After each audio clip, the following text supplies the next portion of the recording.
75चा पाढा सोपी पद्धतीने बनवणार आहे। तर मी 5च्या खाली 7चा पाढा लिहिलेला आहे, 5च्या खाली 5चा पाढा लिहिलेला आहे। तर इथं एकच स्थानचा तिथं असा घ्यायचा आणि 4ची 1ची प्लस करायची तर 5 आणि हा 1 कच्चा तसा तर 5च्या तसे लिहायचे आणि 1 प्लस 1ची बेरीज करायची 2 आणि 2 कच्चा तसे आणि खाली 0 कच्चा तसा लिहायचा आणि 8ची 2ची प्लस करायची 10 तिथे 0 लिहिला आपण 8चा याच्यात घेऊन द्यायचा 3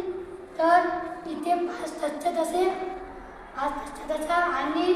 2ची 5ची बेरीज करायची 7 आणि 3 कच्चा तसे लिहून घ्यायचे आणि 0 कच्चा तसे लिहायचे आणि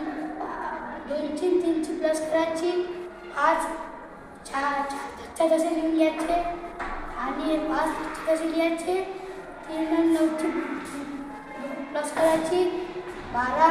आजचा आपण याच्यात देऊन देऊ 5 तर 0 कच्चा तसा लिहायचा आणि 4ची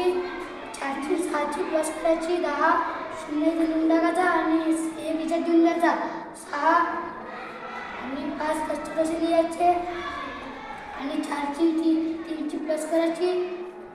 7 आणि 6 कच्चे तसे लिहायचे आणि 0 कच्चा तसा लिहायचा स्थानावर आणि 0ची प्लस करायची 5 0 5 7 कच्चे तसे लिहायचे 7 कच्चे तसे लिहायचे। तर मी तुम्हाला इथं सोपी पद्धतीने 75चा पाढा कसा लिहावी हे मी तुम्हाला सांगितले।